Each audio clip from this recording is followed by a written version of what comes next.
welcome to my savage homestead. I'm Doris, and as you can tell, I'm in my greenhouse this morning. I have 16 days before I start planting my seeds for my spring garden. So I gotta get in here and get organized a little bit. I gotta clean out all the old pots and get the tables all cleaned up and sterilized and ready to go for my spring planting. My tables. My staging tables need to be cleaned off. And this is actually my potting table right here. This is my potting table.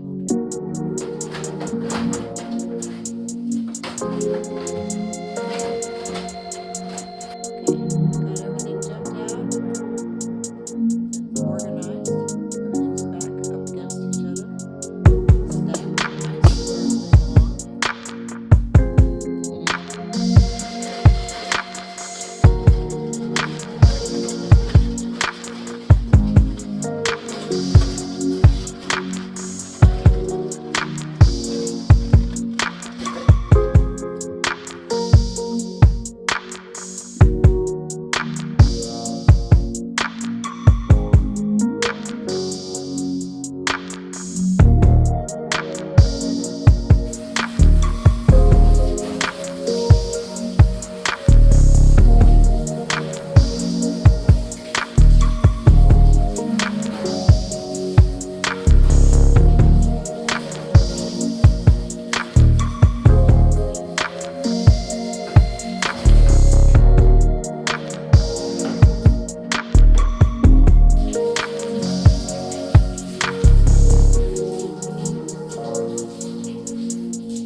My daughter called and she needs some eggs, so I'm going to give her 3 dozen eggs. So it's going to take me about an hour and a half, 2 hours to come and go from her place.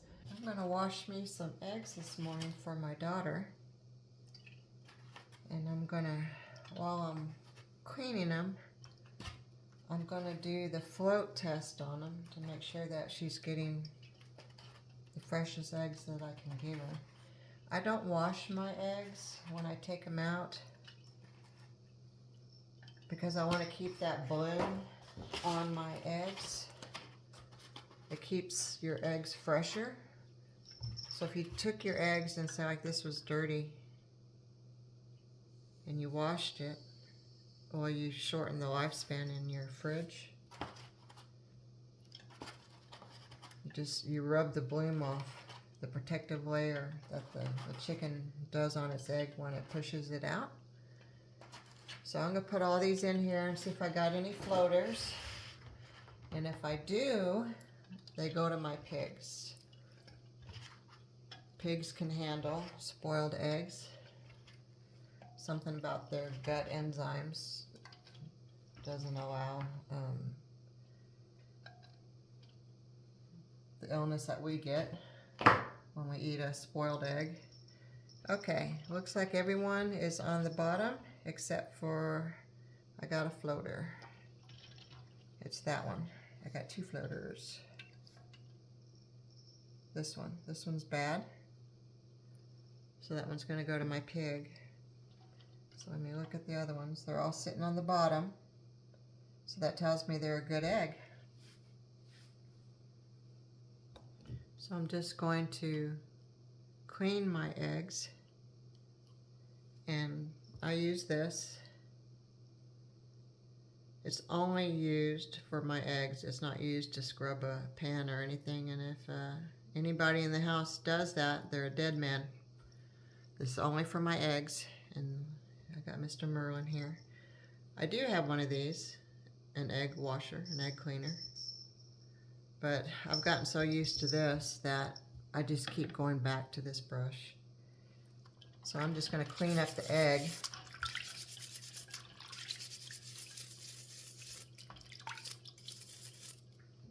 And do a little rinse off on it. And that's a nice clean egg for my daughter. I'm going to give her 3 dozen eggs today. I think she says the eggs are like $5.99 a dozen in the city. So she's got twins.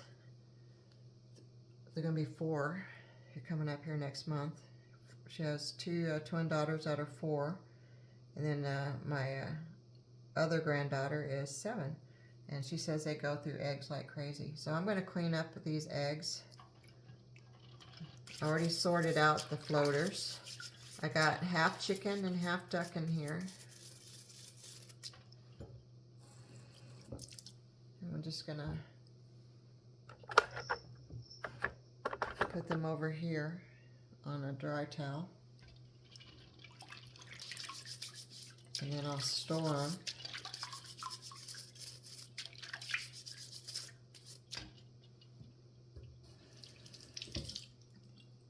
And then I'll just store them in, I buy egg containers, and then I have a lot of my friends that donate their empty egg cartons to me. So we're gonna let these dry. I got chicken and duck right now. And the ducks lay a lot more than the chickens do in the winter time. So I'm gonna separate my duck eggs from my chicken eggs and try to fill each carton with the egg that it's supposed to go in, all duck and all chicken. Okay, I'm making headway. I got my chicken eggs over here and my duck eggs over here. And right now in the rainy season, which we're at right now, it's always wet. This is what my duck eggs always look like, no matter what. But this brush so easily takes all that dirt off.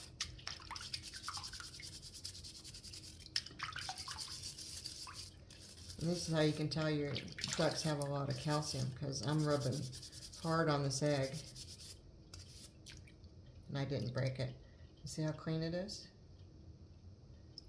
Now you can tell a difference between a chicken egg and a duck egg. And the way that you can tell is a duck egg is more translucent. You can tell by the shell, just by the look of it. See the white egg? And then that's a duck egg. And it's got a more translucent look to it. That's just how duck eggs are. Okay, let's get back to doing my cleaning. Okay, as you can tell, they cleaned up very nice. I have 21 of my chicken eggs, and you can tell I got some blues in there.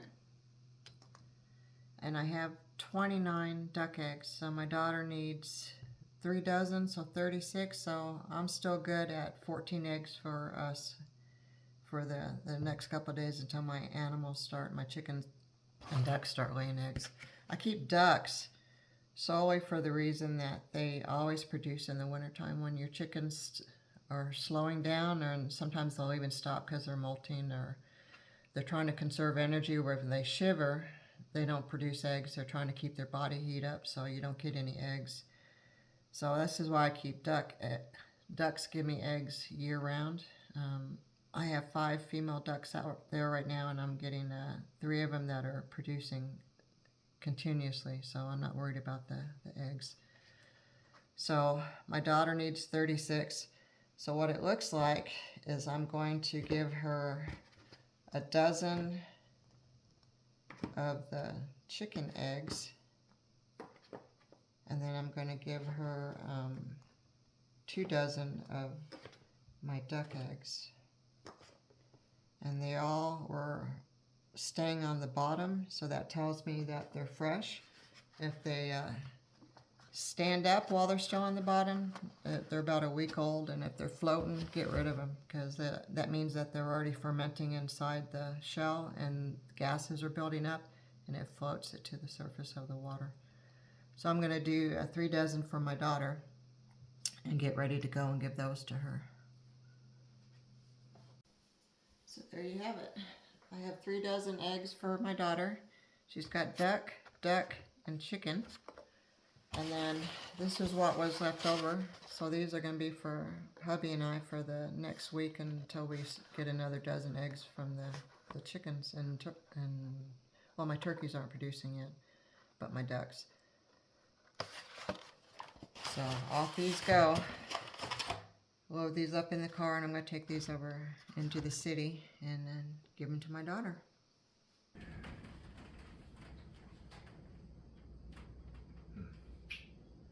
Is it doable? Yeah.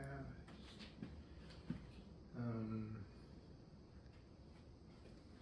of overkill with these other ones. Looks like. That many. Can't put one there.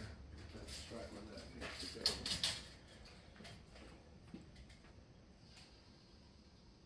So you didn't skip over that spigot, right? That's something I have to do.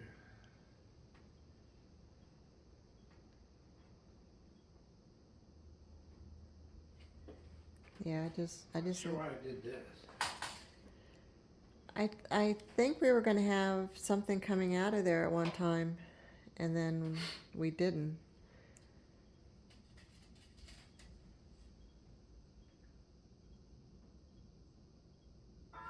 It's been so long since we built this, I don't remember.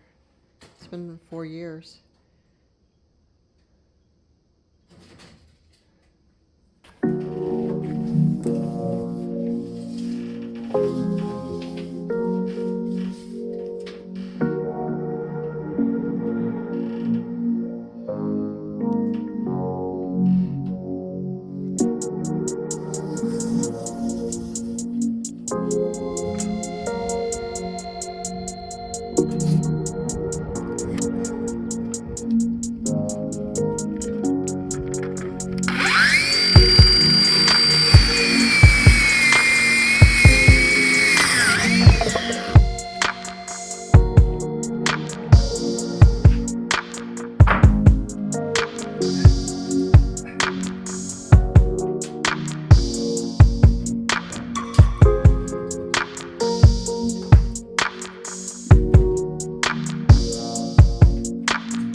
Got a Paul seal of approval.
an extra 9 feet of counter space to put all my starter seeds on.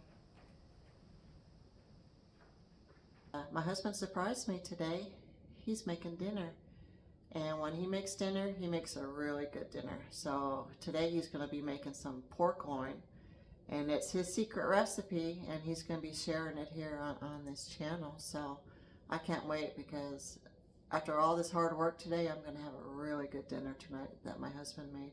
We're going to make a pork loin roast. Basically, I call it my apple jelly pork loin roast. We're going to cook it out on the smoker. As you can see here, I've got it tied with strings, 4 strings. This is basically, some stores will leave it whole, some stores will cut it. They cut this one, so what you want is a nice round shape to it, and that way when the heat circulates, it heats it evenly. If you put it on there flat, you're going to have to, it's not going to be the same.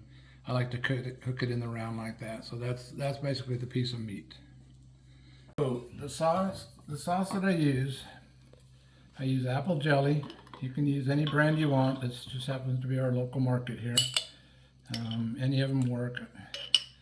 And it just depends on the size of your roast. And you can actually do this recipe on a large pork roast that they're like, this is a pork loin, which is smaller, but they have the big giant ones you see in the store. You can do the same thing with this. You'll just need a lot more sauce. So how much do you put in? So basically with this size that you saw the meat, probably about the equivalent of a half a jar to maybe 3/4 jar of jelly. So, and I like to make a lot of this sauce because it's good for basting the meat as you're cooking it, and then for afterwards putting it on, as you're eating it, you'll have some the sauce, the mixture left over. So basically, maybe 3/4 of a jar of. I'm just using what I have here today. Normally I like to use like a what do they call it? Brown seeded mustard. Yeah, it's just brown. It's just whole grain mustard. Whole grain mustard. That's what it is. And this is similar, but these have been refined, stirred up, and they're more smooth. But the whole grain mustard is what I prefer. But we didn't have any today. And basically, it's the taste doesn't make a big difference. I just prefer the whole grain. But oops. So I'm going to use up the rest of this.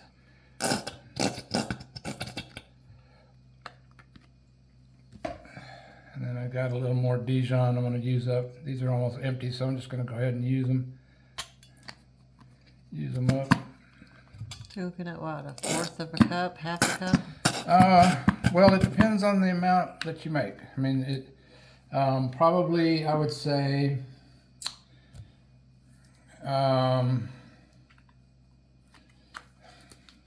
maybe, maybe a 1/4 cup. Does that seem about, I guess about a 1/4 cup of the grainy mustard is the best, but this will work. It's more about the flavor, and so let me just give that a mix and we'll see how that looks. So get that mixed up real good.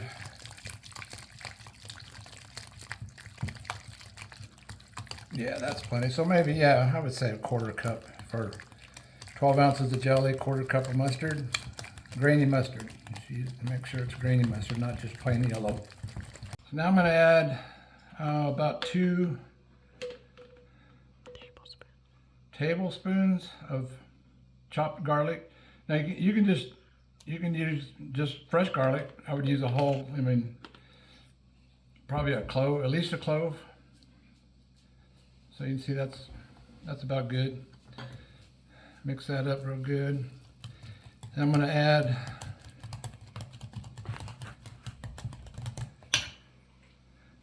about 1/4 cup of olive oil. I'm just kind of guessing here, winging it, but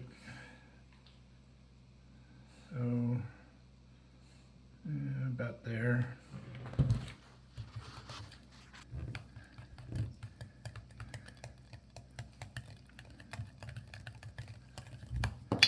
Okay, then we're going to add some thyme.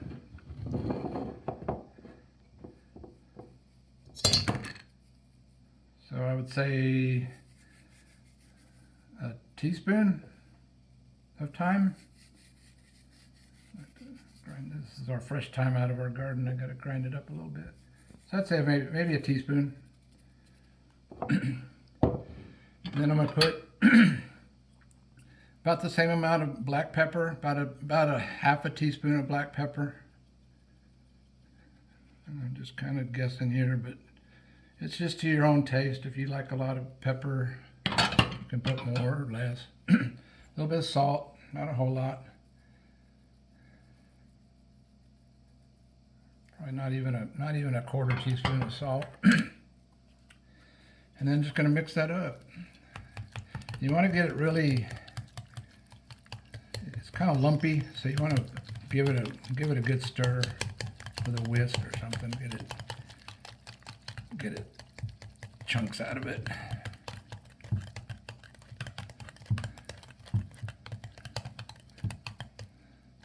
So that's about it for that.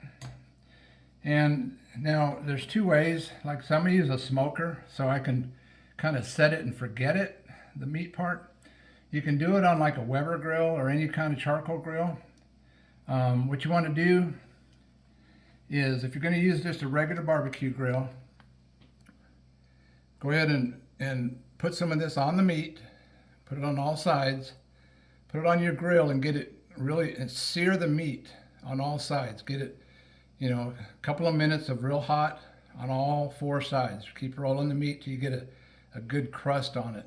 What that does is it seals the meat in and keeps the juices in it. Then move the meat away from the fire, and then cover it and just let the indirect heat kind of heat that meat the rest of the way. And then you're going to want, for pork, you're going to want this to be 145 in the middle, a temperature of 145 in the middle of the meat. That's about the minimum. I like to stay right close to that. If you get more than that, it starts to dry out pretty quickly. So I'm going to sear my meat in a pan in the house, so I get that good crust, because the smoker doesn't have really a sear capability. But I'm going to sear it in a pan to get that crust built up on it, sealed the meat in, and then when I take it out to the smoker, I'm going to baste it with this, with the sauce, and then put it on the smoker. And then I'm just going to watch the internal temperature. I don't know how long it's going to take on the smoker, but I'll just be watching the internal temperature the whole time. So get your pan nice and hot. I put a little olive oil in there to help keep it from sticking. Cast iron pan will probably be the best for doing this, but it is what it is. So I'm going to let that sear on that side. I'm going to turn it completely over, and I'm going to turn it on the side. Try to get a nice little brown crust on it. Okay.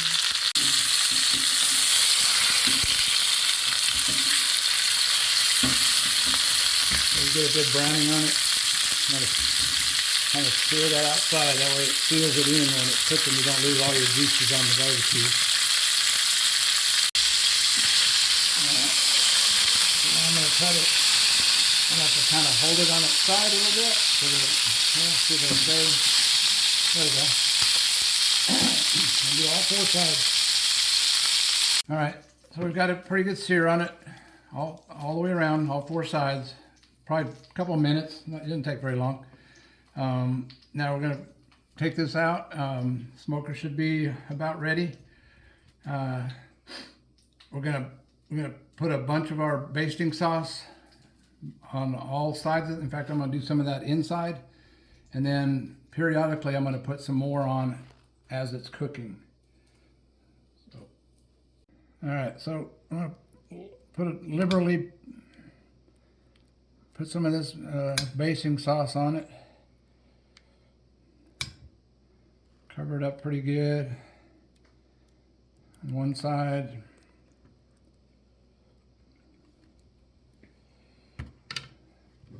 And the good thing about the smoker is I can just set it and forget it. If you're using a Weber grill or any other kind of grill, you're going to have to be watching it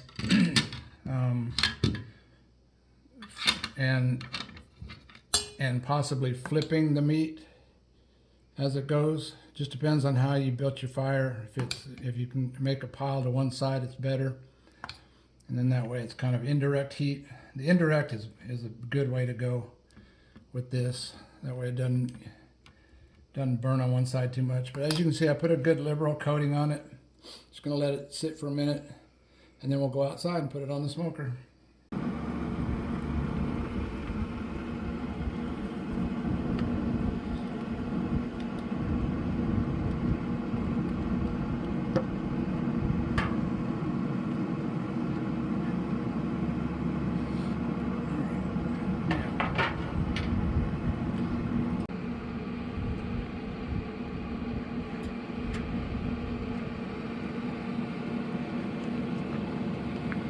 Stick it right down in the middle, right down between the two. Stick it all the way in there. Plug it in. Plug it in. Let's see what the temperature probe shows. It's probably gonna be pretty cool, maybe room temperature 76. So we're gonna get that up to about twice that, and then it'll be time to eat.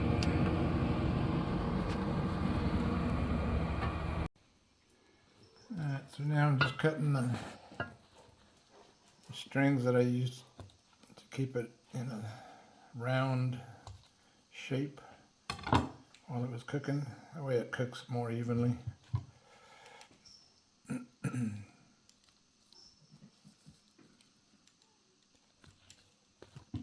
Alright, so I took the strings off.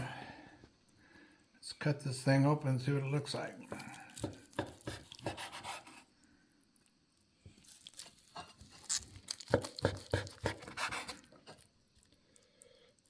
Look at that, nice and juicy. It's pink, it's just slightly pink. Perfectly done right there. So now we get to eat.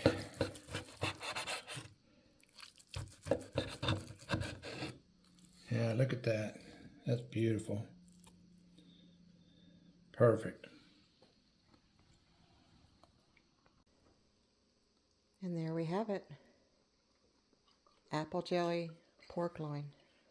That's what's for dinner. Y'all have a good night.